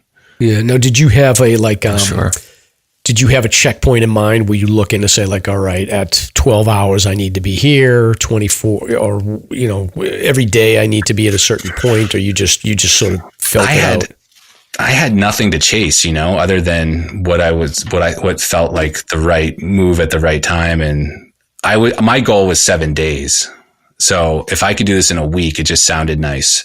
Yeah. And I didn't really break it down other than, that first day of thinking of where I could go. But I'd made all sorts of mistakes. I was super fit and strong, but I had no experience in doing anything in that style before. So I didn't have enough warm clothes. So at night I tried to bivvy up on Franconia Ridge, and it was like freezing cold. Woke up 4 a.m., went to bed at 10, woke up at 4, and, or woke up well before that, freezing cold, and just like this day after day of just getting beat down at night. Super exhausted, but also really fun, because you're going to the unknown and you have no idea how this is going to work and how your body's going to hold up. And so you're doing a lot of troubleshooting along the way. What time of the year was this? Oh, this was like midsummer, late July. Okay. Wow. But you're depleted and you're above, you're kind of almost above tree line on a ridge line, not the best place to stop for the night. Yeah. Yeah, true. But it is fun doing like me and Stomp have supported some people doing different events and stuff like in the middle of the night, and it's so much fun. Like, we got to run out, we got to run out the trail, and one person's dropping out, so we'll hike them back, and then we got to drive to the next place to meet them and make sure they got food. It's fun. Yeah. Oh yeah. If you have a sense of purpose in why you're doing it, there was no doubt I wasn't, I was going to keep going no matter what. And in my mind, I was going to do it. In hindsight, wow, it's super hard. And there's so many opportunities to jump off trail. But I don't know, in my mind, I never saw it that way. And I struggled a lot with sleep, and that caught up with me over time. And, but man, what a cool experience. And that project for sure just completely reshaped the way I look at the White Mountains and got me more excited than ever to spend my years here. In the Direttissima, I haven't looked at this in a lot of detail. Like, it looks very confused. Every time I look at this, I'm very confused about like what's going on, like what's an out and back. But is the route is basically the same? Like, it doesn't change, or did you mess up your route? And like, how do you do Owl's Head? Like, I get confused about this thing. No, my route was good. It was traditional. Okay. I think I look at, this is where it gets confusing, is how you interpret the term Direttissima, and can you drop a pack? Can you, what is the most efficient route? Can you go off trail? And I think that the whole concept of it is really just unsupported 48. So everyone has now come to an agreement that it's like, yeah, you just have to connect everything on foot. And so, yeah, Owl's Head, you can tackle that a bunch of different ways, but the one I did I took Lincoln Slide down, which I'd never done before. So that was exciting to wake up the next morning and go do that. But you could just go over Lafayette like Will Peterson did, and over Garfield, then drop down 13 Falls or something, some way down there, and then bushwhack up and back. So I don't know. It seems like I think it's all the same. It's just which way do you want to do it? Yeah. Well, that's impressive. I don't think I'll ever do that, but maybe we'll have to Stomp. We'll have to recruit him to do your Lodge to Dodge. Are you down for any crazy? Oh, yeah. Are you done with that? Done with the crazy stuff? Oh no, I'm all about finding what's next. And every year it's really what's going to excite you and what's going to keep you motivated to go do stuff. Yeah. Up on the fastest known time site, if you look for the word Lodge, the number 2, and then Dodge, it's 77 miles from Ravine Lodge at Moosilauke to Joe Dodge Lodge, but it tacks on the Wildcats. And there's 2 runners that have done it so far. Oh, I'm familiar. And one more coming up this spring. It's going to give it a try. So it's pretty cool. All right. Well, we're planting that seed. Andrew. Yeah, I think the hut traverse is hard enough. Oh yeah.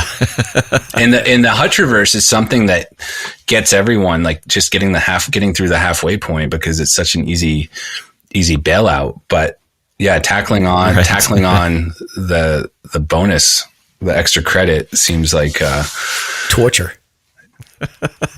It's one. Yeah, it's that much more. Maybe. I don't know, but it's all, like I said, it's all relative, and it's what's fun is like that. Just training for something like that is going to be worth all the pain and suffering for when you actually go out and do it. Yep. Well, we'll see. I'm interested. Stomp hasn't told me any details about this mystery person that's going to be doing it, so we'll keep an eye on that. So yeah. Per their request, they're just keeping it low key at the moment. Yeah, it makes sense. So Andrew, now you decide to open up this ski shop. Can you walk us through how does that happen? Oh well, yeah. So after 2016, I was back at square one, running out of money, little stressed out about that, and I just had a friend that worked for a ski company, Fisher Skis, and he said, "Hey, why don't you open up an account with us?" And I was thinking, oh, maybe be a ski rep and work for him. But it was, this was my introduction to retail. It's like you open up a dealer account and now you order the product, you have it in your possession, and you don't pay for it for whatever your terms are. So for Fisher, it was, 90 days or something.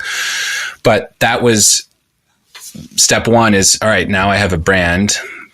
And I added on a few others after Fisher. I added on like Julbo. They're just eyewear distributed out of Vermont, Darn Tough, and maybe Untapped, also out of Vermont. But it turns out there's a lot of ski companies based out of the East Coast because that's where the closest port to Europe is. Mm-hmm.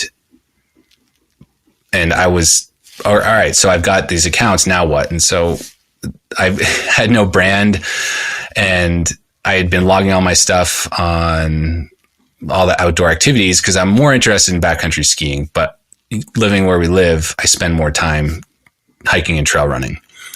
And so, but I started a blog called Ski the Whites, and I just rolled that into my business. I was like, all right, Ski the Whites. I can't think of anything that sounds like a good business name. And that first season, 2016, 17, I don't know that I sold anything. I just skied a lot, but I had this account and this premise of, all right, this is the gear I'm using. No one in the valley is carrying it. And I want to become an expert in I want to become an expert in this category. So I'm going to go ski everything possible. And that was, it felt like the Wild West because in the White Mountains, backcountry skiing no one had really shared it that in the style that I thought it could be shared. So just through a bunch of YouTube videos, photography, people have been backcountry skiing here forever, and everything has been skied. Like you might think you're the first to ski something, but there's a very good chance someone else has skied it. Sort of like when you're out hiking in the forest, you're like, someone's probably surveyed this, but you feel like you're the first person to step foot in some of these areas. So anyways, so that winter, fast forward, I just skied a lot. The next winter, I believe that 17, 18, I was trying to think if that was the season. I moved into Black Mountains. Doesn't really matter, but it went from this idea to working out of my truck and my storing gear in my basement. And I would mount up some skis and I would have them with demo bindings and I could just loan them to you, but no one was really buying anything. And then that next season, I opened up my space, I think at Black Mountain ski area in this little cube, this little like 10 by 10 nursery. And I didn't know what I was doing there either. All these, in hindsight, it looks like I was making all these decisions and figuring things out, or I had a plan, but I really had no plan. I was just reacting. So I had this space and I would rent gear out and get people to go try out backcountry gear on the front side at the resort because Black Mountain was allowing people to uphill. And then I also saw the mountain as an incredible venue to host events. So we started this Friday Night Lights series there, and kind of the rest is history where it just took off. So getting into a category that's growing, I jumped on board with Granite Backcountry Alliance, which is a nonprofit here in North Conway. That's main goal is to increase the skiable terrain in New Hampshire and Maine by glading and maintaining some of these old ski trails. And it's like you're increasing the lanes to the highway and you're adding more cars at the same time. It's like the perfect relationship. So yeah, right time, right place, things are growing.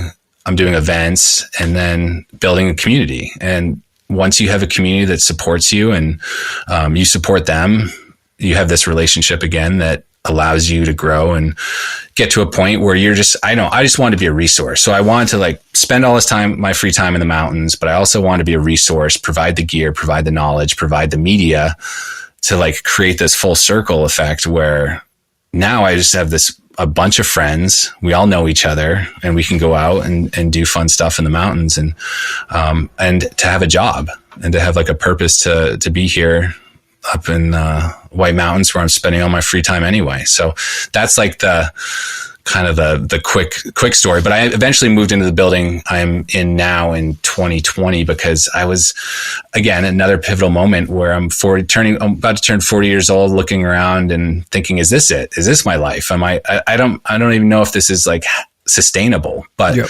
I had to take that next jump because there's really no other path other than, all right, you need to get a real space and give it a shot because you'll just never know. You're not going to live under the thumb of Black Mountain for the rest of your life. You need to go do something for yourself. Yeah. And it's scary too, because like, you're not the only ski shop in the Valley. So although you could argue you've got the most unique niche, but it's competitive. Well, you also just think you wouldn't do it if you think you're going to fail. And I think that's how we all approach hiking, trail running, whatever. It's like you start a project because you think you can do it. You're not certain. And that's what's exciting about it. The uncertainty is exciting because you're going to have to deal with all of these variables. But eventually, your mindset has to be right and that you think you can do it. And here we are several years later and everything's fine. Everything's fine. I'm going to be okay. It's not like every day's easy, but I'm going to figure it out. The hard part's over. The hard part was that being in that limbo of, is this it? Is this going to work out? And now I know it's going to work out. It's just like, now where do you want to go? And then you've diversified. So you obviously the skiing is core, but like between trail running and cycling, I think you get into as well. Right. We became the cliche ski and bike shop as soon as we had this space. But no, it's like, what are you going to do to stay busy in the summertime? And man, when I was up at Black Mountain, I was begging for shoe accounts like Dynafit, Hoka. I don't remember who else. I would take anything just to get an account, but they just kept looking at me like, you're not a traditional brick and mortar shop with regular hours. So why would we open an account with you? It's like it's a high risk. And in my mind, I'm like, what are you talking about? Ski stuff is such a higher risk and such a higher volume of money than buying shoes. Like buying shoes is pennies on the dollar compared to, what I'm doing every winter and how much money I'm like burying myself to hopefully like sell it all at the end of the season to come back. So I was super frustrated with companies like Hoka because they were built on stepping outside of the norm. And here I am, a small shop outside of the norm, and they want nothing to do with me. But man, I was relentless. And so I just, kept at it and eventually got an account with them. And it's been nice. Like we could probably now float through without summer stuff, but the bike has been a really core aspect too, is because there also wasn't a high-end bike shop too. And we do a little bit of everything, but now we're into custom high-end mountain bikes, and the mountain bike culture here in the valleys just grows. It's growing. Oh yeah. Same Are you here. keeping an eye on the trail system coming in from Portland up to Conway? Is that going to happen? The rec path. Yeah, it's moving forward. That's a rec path. It's not like this. We're talking like the, 1,200, 1,000 foot like mountain bike runs off of Cranmore, where that's bringing in a lot of people that want to recreate on our trails. And you need the right bike to ride those trails. So we've been doing custom builds and worked with like a bunch of different bike brands, and getting into bikes during COVID was pretty crazy, but we made it happen. And now it's really easy to, I guess, roll over our customer base of skiers. A lot of skiers bike, not a lot of skiers run. So biking, everyone seems to bike in some form or fashion, whether it's gravel, road, or mountain bike. And then you add e-bikes to the equation, and now it's completely overwhelming. And starting from scratch again and opening up 30 new accounts with brands. And, we're just like a few people here in the shop. And, but yeah, to your point, the rec path is an incredible opportunity too, to get people out. And they've connected a small segment here in North Conway, and they've got plans to keep that going. So it's awesome. You can go over from Redstone, you can poke around over there and then take the rec path down to Cranmore and then make your way over, all the way through up to Hurricane. It's awesome over there now. Yeah. I mean, it's they're doing stuff here in Waterville too. It's crazy. It's the direction I want to see the town go in. We have enough hotels and outlets. Like, how about investing a little bit more money into recreation? Yeah. Yeah. Agreed.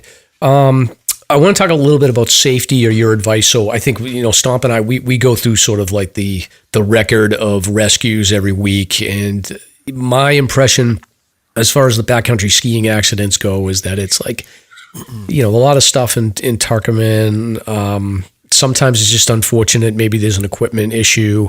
I think experience a fair amount of the time may play into it. Every once in a while you'll get an experienced skier that does get into a situation. But can you talk through your perspective or your advice for people that are getting into backcountry skiing around, how to keep it safe and what your general philosophy is around that?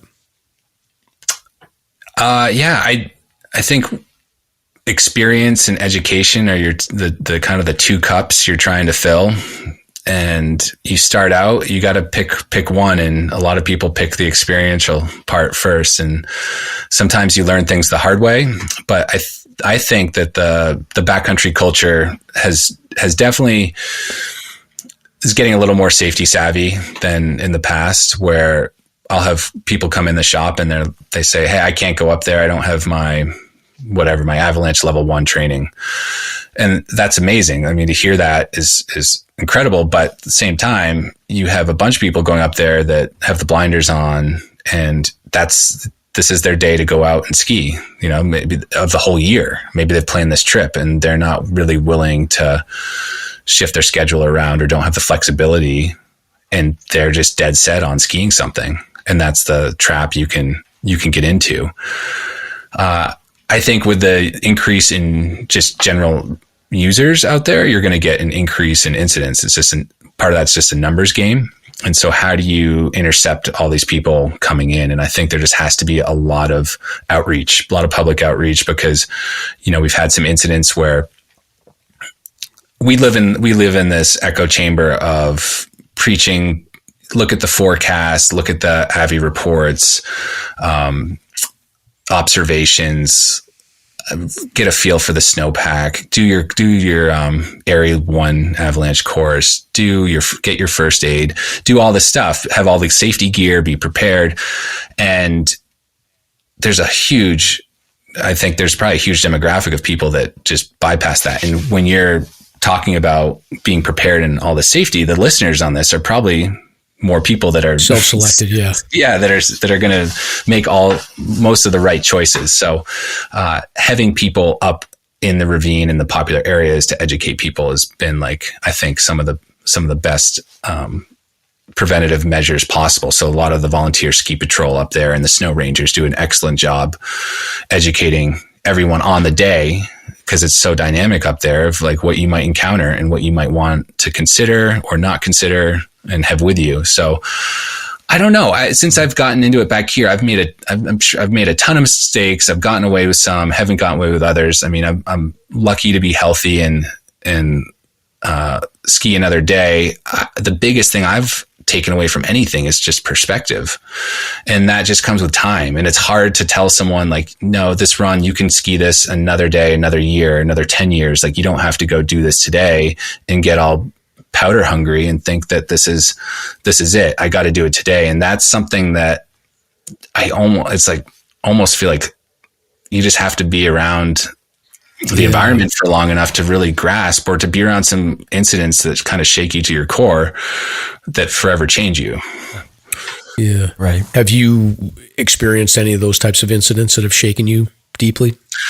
And, I've been pretty clean in my career. I think up there, I have been caught in a slide and just early season trying to get after it and keep see the snowpack as it fills in. My friend and I were up there, and I kind of lost communication with him and made all these mistakes in hindsight, but it just doesn't take much for something to happen where he got ahead of me and started going up. He went up, we miscommunicated. He went up further into kind of an avalanche, red flag, where snow was building up and triggered a whole release. By the time I got up close to him, he had triggered a avalanche, and that debris knocked me off my feet enough to I slid 100 feet or so. And that's scary. It's it wasn't a consequential avalanche, but it was enough to be this isn't, you got to be serious when you're up here, and you can't just get complacent because this is where you ski most days. It's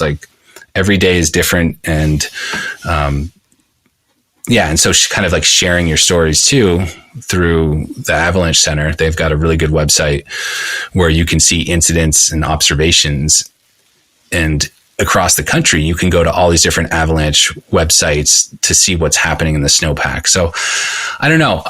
One of the big problems we have is that with the user group, the more educated you get, the more you're going to go out there and kind of truth out the conditions for yourself. So now you are in avalanche terrain and increasing the risk of something happening. Yeah, and that's where you see every once in a while you'll see somebody experienced or a group that gets in trouble. That doesn't happen often. What about, actually, that's another good question. So you talk about skiing with your buddy, solo skiing.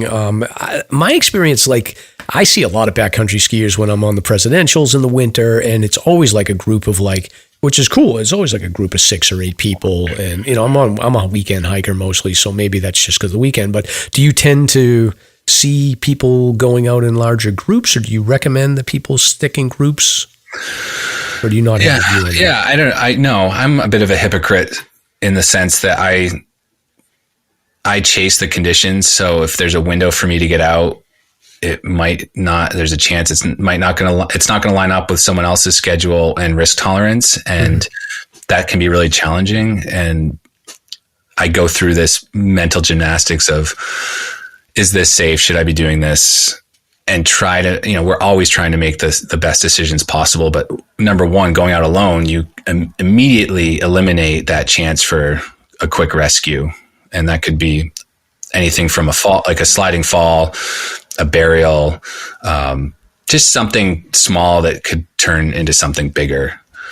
And so that's, I struggle with that, but I have such a comfort zone in traveling alone that I don't know. It's been so normalized in my mind that I don't know. I never go out thinking I have my avalanche gear, my safety gear, my beacon, my GPS and all this stuff that I'm fine. I don't have to think about anything about safety anymore, but it's something where I've been skiing my whole life. So a lot of it feels very commonplace, but, I try to get out with ski partners when I can, but I'm not the best. I guess I'm not the best example of that. I'll go out at night or on these super long tours, and it's who else wants to do that? Not as many people want to do it. And do I just not go because I don't have a ski partner? And that's that's so up to the individual to make those choices. Yeah, I agree.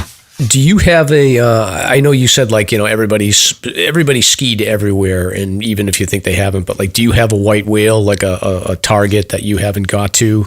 Like Stomp would probably say his was the Mount Lowell chute, which he climbed in a bicycle helmet. But do you have anything like that you've been looking at skiing, but you never got to? That's hilarious you say that, because I look at that. I don't look at Mount Lowell chute, but I look at the face next to it with the cliff band. Yeah. And I wanted to ski and rappel off the cliff. And I went out there twice on skis to look at it. And it was just never good. but aesthetically beautiful. So I look at some stuff as what I would like to call like fine art skiing. It's not about the skiing. It's about putting yourself in this spot in the White Mountains, that if you photographed it would look just incredible. I think I chase those days. I have so many matches per winter to go do dumb stuff and get these experiences that, it's refreshing to go somewhere new. You might suffer a lot along the way just to get there, but it's like you get another data point to add to your system of places you've been. So that said, there aren't many places that I'm dying to go. I think I checked a lot of that stuff off early on. I mean, we just haven't had the winters to really like give you the full freedom to go everywhere. I think in 2017 was a remarkable winter where we had a cold stretch where we got snow and then it just stayed cold, and we don't get that very often anymore. So to ski a lot of the slides and riverbeds, you really want a super cold winter where it just stays cold. You don't need that much snow. It just needs to stay cold. Yeah. And so skiing stuff in every range, every wilderness zone, there's skiing everywhere. And it's hard to, I live 10 minutes from the trailhead to some of the best skiing, I think, in the world. And it's like, what's going to draw you out of there to go ski something else? And I think that's something where I struggle with that now, because Tuckerman Ravine is the spot. It gets the most snow. It's the most reliable. And in my free time, as it gets less and less, now that I work more, it's like, I want to ski. I don't necessarily want to go out on this 8-hour adventure to maybe ski something in the Pemi that doesn't go. Yeah. So I don't know. I say that, but I'm down for an adventure once or twice a year. There's nothing like top of mind that I'm like, wow, if I skied that would be it. I think that there's incredible lines in, say, Webster Cliffs. I think of like the geographical features of these tight couloirs and just really beautiful skiing to be had, but just need the right conditions to make it worth it. So just going to ski something to say you skied it is one thing. And I just want to ski the best conditions possible. And that's kind of where my mind's shifted. The early years were, let's go explore, let's go find this photo where someone skied or something you saw in the summertime and think about, is this worth going to? And then now it's like, yeah, let's still have some of those adventures, but let's go find the best skiing possible. Yeah. I liken that to Webster Cliff. Holy moly. You woke Stomp up here. He's like, whoa. He's been eyeing that. I don't think I've ever seen snow on that. He's been trying to get me to like climb that with him for the last couple of years. We got to do that, Stomp. Well, the perfect example is last March, I skied, I did a presidential traverse on skis. Mm-hmm. And that for the longest time was something that I would never do. That sounds great. I would never consider, because it's so contrived. It's just to say you did it on skis. Wow, big deal. Like, what fun is that? But then the more I thought about it and it's a bit of a puzzle in efficiency. And do you have your skis on? Do you hike this? How do you get from Madison? Like, do you have to go out and back on Madison on foot? And eventually I found out, like, there's all these ski runs off every mountain. And that part made it incredibly fun and exciting. Like, can you do the whole presidential traverse? Cool. But can you ski off every peak? And so I ended up doing it, and I found I was able to ski off the east side of Madison. I was able to ski off Eisenhower, a line like down into one of the drainages. I was able to ski all the way down the Crawford Path, which was incredibly fun. But everything else in between. And I had some of the best skiing I had all winter. And it was over like a 14-hour day. And I did maybe an extra 7,000 feet. Wow. But it didn't feel like it. It just awesome. The whole time I was having a blast. And that was a shift in mindset of some of these things you kind of write off and you say, no, not for me, but it all goes back to what makes you excited. And you can find an angle or a slant in any of these goals or activities, then, I'm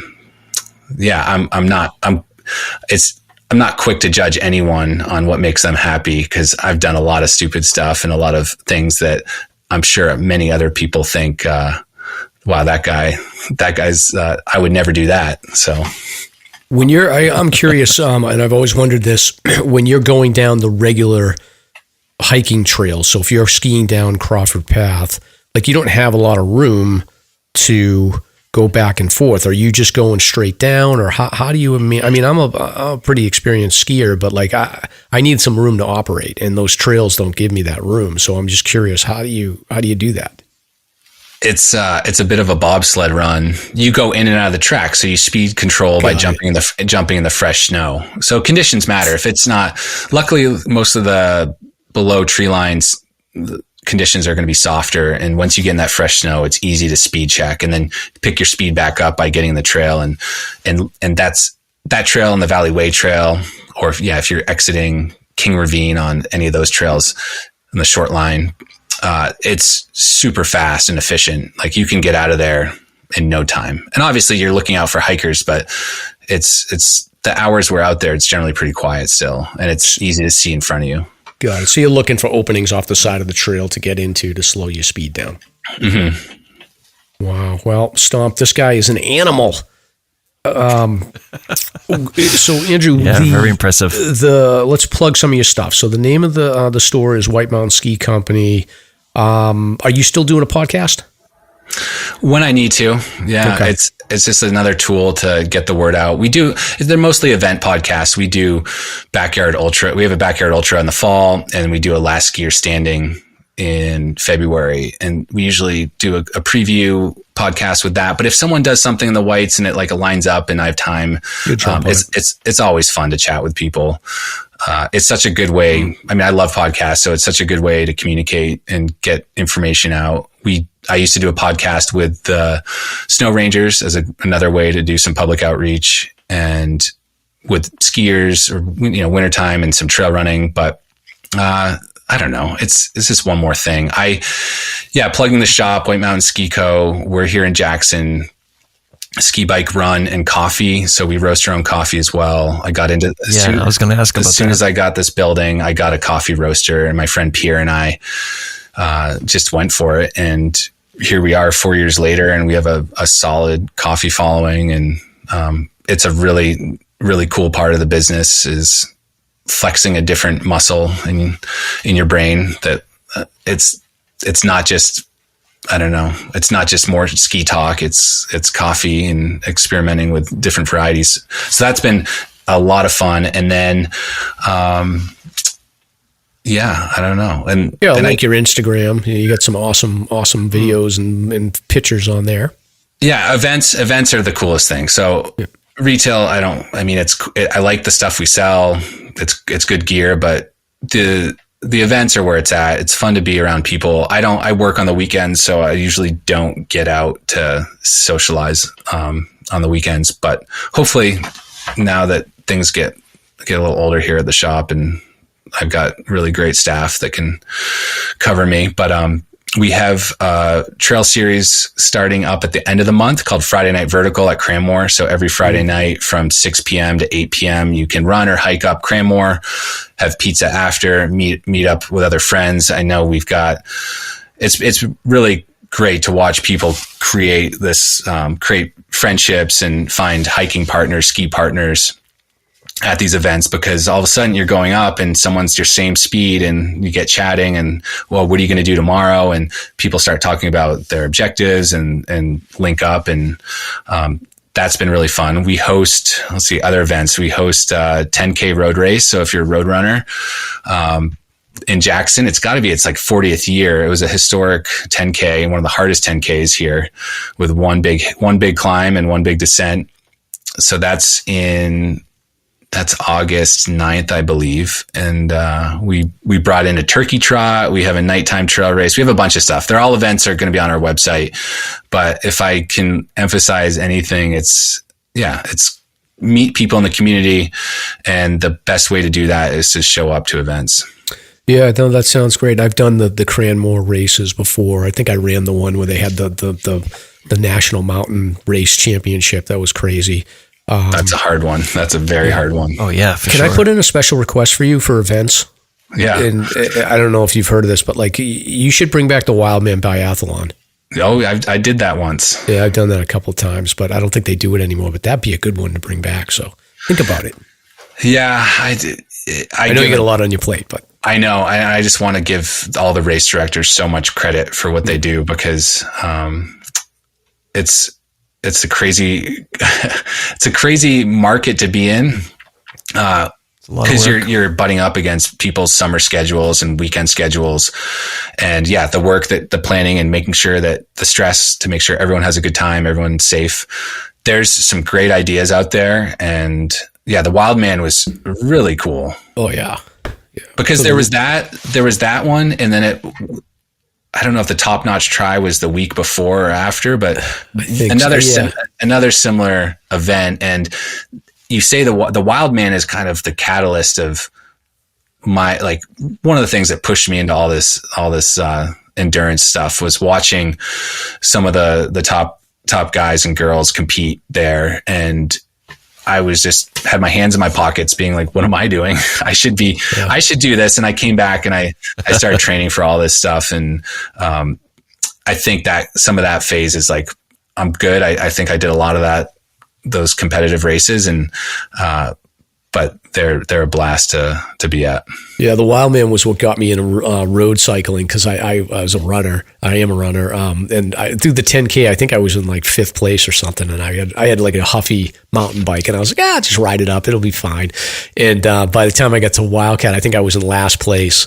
So I just got passed by everyone. I'm like, what do these people do? What are these aero bars and all this stuff? So like the next week I bought a road bike. I was like, I'm never letting this happen again. So I think I did the Wild Man like 2 more times after that, which was fun. Yeah. Such a hard event. Yeah. It's brutal. But, Stomp, did I miss anything? Did we cover all the topics that you wanted me to cover with Andrew? Yeah, I think so. I was going to ask you about the coffee. I'm glad you brought that up, Andrew. But this has been fantastic, and thank you for coming on, and keep us posted. We're happy to plug anything that comes along. We can throw it up on the Instagram for you and whatever else. So, no, thank you guys, and especially thanks to your listeners, whoever threw my name in the hat. Yeah. So it's cool to chat with you guys and your listeners. We live in a really cool area, so it doesn't matter if you're, hiker, trail runner, skier. We all like have this common bond and kind of running. Not the circles don't fully overlap, the hikers and skiers as much as you'd think they would. But maybe I can recruit some of your hikers over to my side. Yes, yeah, and I'll try to make the commitment to get out and do a little bit more and get off the resorts and get into the backwoods, the backcountry. Awesome. Well, thanks again. All right, thank you, Andrew. You bet.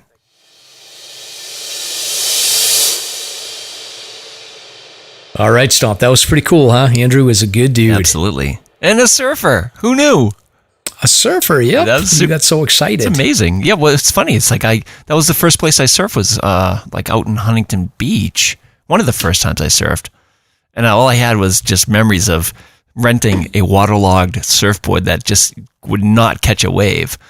What a nightmare. But he's a super impressive dude. I love the fact that he's an entrepreneur and pulled it off. That's not easy, but he made a niche for himself, and there you go. So that was great.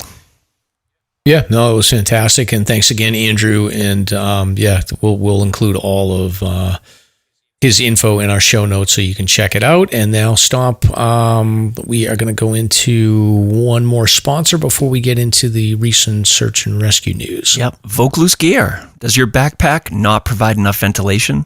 Does your back sweat too much when backpacking? As you know, sweat can be extremely uncomfortable on the trails. Plus, sweat is a serious risk factor in both hot and cold climates. As your clothes get wet, your core temperature can dramatically fluctuate, and this can result in hypothermia, heat exhaustion, and dehydration. Let's not forget just very uncomfortable.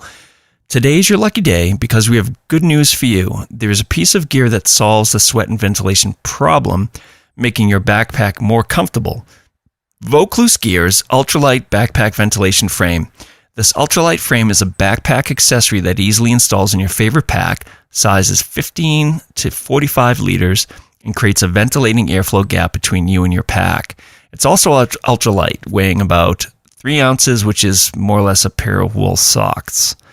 Whether hiking in hot or cold temps, the ultralight backpack ventilation frame from Vocalist Gear is a real game changer regarding airflow and ventilation. So visit them today at vocalistgear.com to order an ultralight ventilation frame today and use promo code SLASHER, SLASR, to enjoy a $5 discount. And let them know that Mike and Stomp sent you. They're the best.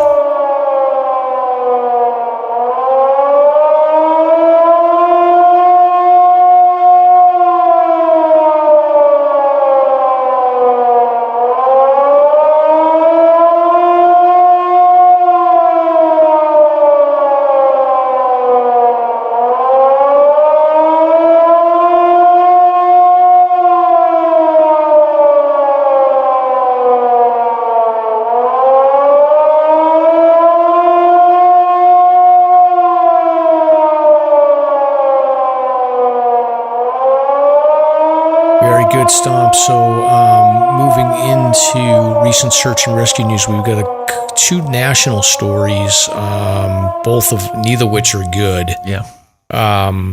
This first one is a story about a hiker that was killed by a falling rock near Mount Whitney.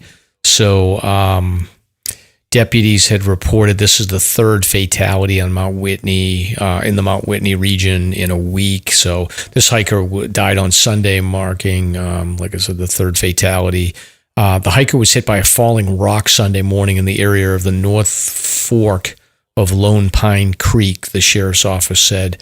Search and rescue teams scrambled to begin the rescue efforts, but officials determined that the hiker's injuries were fatal.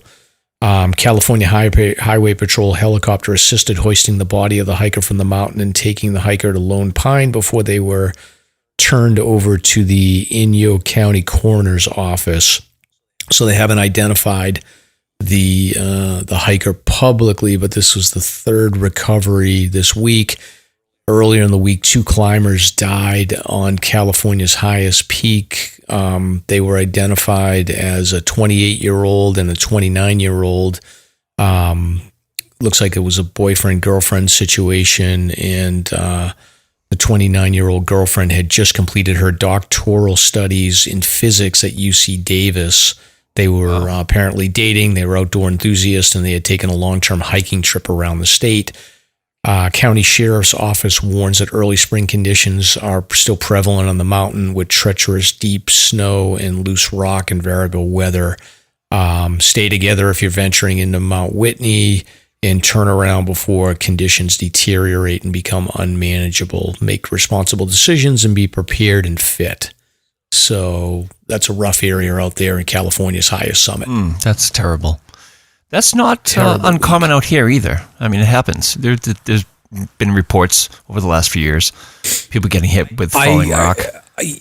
Yeah, you don't think about falling rock a lot. Matter of fact, the first time that I started realizing it, and this is a stupid thing for us to be doing, but the first time I went down the Lincoln Slide, I was just hanging out at the bottom of Lincoln Slide, and it didn't even occur to me the first time as I'm standing there and I'm talking and laughing and taking pictures, I'm like, there's these, 40-ton boulders that are just being held up by sand and pebbles, right, that could let loose at any point in time, and you're sort of like in the bottom of that slide, just hanging out, having a grand old time.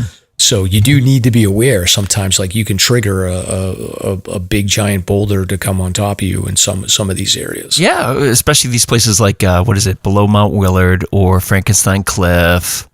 I mean, there are several other places, but it's always something to be aware of and to look into when you're going on your hike. Yeah. Coming up the Watcher, that's another one that's got a bunch of like loose rock. There's a ton of dangerous areas that you just you don't think about it, but until you've gone there a couple times and you realize it. But you need to pay attention for sure. Yep. All right, this next one is just a short story. So this is a 17-year-old kid that I guess he had gone for an afternoon walk. They're reporting him as a juvenile. So him and his companions began walking from his residence around noon, and they weren't equipped with hiking gear, food, or water. One of the companions sent a text to the juvenile's mother at 3:40 saying that the group had reached the other side of a wooded area and that the son had re-entered the woods to return home via the walking trails. The kid didn't return by 6:30, so the mother was like, oh boy, I got to call the police. So by 7 o'clock, the kid had emerged safely from the woods without assistance. So he had a little vision quest himself. Yeah, so, good outcome. All good. Absolutely. Cool. Hey, it's not the worst thing in the world to get lost in the woods when you're a 17-year-old for a day. It's better than playing video games, right? Well, not for the parents anyway. But well, yeah, true. Don't scare your mom. Don't scare mom. So, speaking of scared moms, this is another one that involved a bunch of kids. So this is crazy. So around 9 p.m. on May 11th, the Fish and Game was notified of a group of hikers on the Flume Slide trail who called for help. The group was approximately 3 miles from the Liberty Springs trailhead at the Franconia Notch State Park bike path. They were coming down the Flume Slide, but could no longer continue because they had no lights and didn't have the equipment to overnight on the mountains. So a rescue was initiated because of the risk from cold temperatures and the unprepared state of the group. Conservation officers reached the 26-year-old hike leader who had a group of 3 young teenagers, ages 13 and 14, all from the Boston area. So call comes in at 9 o'clock. Conservation officers reached them at 11:35, and the hikers were provided with lights and some food so that they can continue carefully descending the trail. They eventually reached the bike path at 1:50 a.m. without further incident, and then they were transported to their vehicle at Liberty Springs parking lot. Yeah. So apparently they started in Liberty Springs, so that's the right thing to do. Right. Went to Mount Liberty and then over to Mount Flume, and then the dangerous decision was made to descend the Flume Slide trail in order to loop back. And I think people do this all the time because they look at the distance on the map without looking at the contour lines, and they go, oh, well, that's not that bad. It's only 3-4 miles, but it's like straight uphill or straight downhill. So strongly recommended not to descend the Flume Slide trail if you don't know what you're doing, especially if you don't have a headlamp. Well, especially at this time of the year, because there are patches of ice and it's wet and you need traction sometimes. But so they measured that distance, 3 miles you said, from the Flume Gorge? They said 3 miles. I don't know about that, but that would take them below the actual ascent. So that would be on the flat before you get to the slabs, which would be a good thing. But it just reminds me, there was a rescue several years ago with 2 teenagers that got stuck way high up on the slabs, probably at about 3,000 feet or so, and they didn't have traction and all that stuff and had to be taken down. So it's not the place to be goofing around if you don't have the right gear. No doubt. I mean, and it was a long haul for them. I mean, if conservation officers made it to them at 11:30 and they didn't get back down until close to 2, so it took them 2.5 hours to get down. So they were probably pretty high up. Yeah, for sure. Makes sense. Yeah, I don't know what the deal is with the kids and the age difference, but I don't know if it was like a camp situation or what the deal is. But who knows? I'm sure the kids were nervous, but I'm glad that it's pretty impressive that the conservation officers were able to get up there that quickly. 2.5 hours from the phone call to get up the Flume Slide is pretty good. Not bad at all. Yeah. I'm sure they weren't too happy. I wouldn't be too happy. I'm driving around, my shift's almost done, and then you get that call and you're like, all right, well, I guess I'm hiking tonight. Yeah, who knows? I mean, those officers are like salt of the earth. And a lot of them just love getting out there. So, So it's an interesting week, true. Huh? Interesting episode. Yeah, it is an interesting week, Stomp. And thanks again to Andrew for joining us. And we're going to get out and we're going to hike. And then we'll see you next week. We got another cool guest coming up on episode 153. So thank you for listening, and we will be back. All right, later. Thank you for listening. If you enjoyed the show, you can subscribe on Apple Podcasts, Spotify, Podbean, YouTube, or wherever you listen to podcasts. If you want to learn more about the topics covered in today's show, please check out the show notes and safety information at SLASRPodcast.com. That's SLASR podcast.com. You can also follow the show on Facebook and Instagram. We hope you'll join us next week for another great show. Until then, on behalf of Mike and Stomp, get out there and crush some mega peaks. Now covered in scratches, blisters, and bug bites, Chris Staff wanted to complete his most challenging day hike ever. Fish and Game officers say the hiker from Florida activated an emergency beacon yesterday morning. He was hiking along the Appalachian Trail when the weather started to get worse. Officials say the snow was piled up to 3 feet in some spots, and there was a wind chill of -1 degree. And there's 3 words to describe this race. Do we all know what they are? Only one hill! Lieutenant James Nealon, New Hampshire Fish and Game. Lieutenant, thanks for being with us today. Thanks for having me.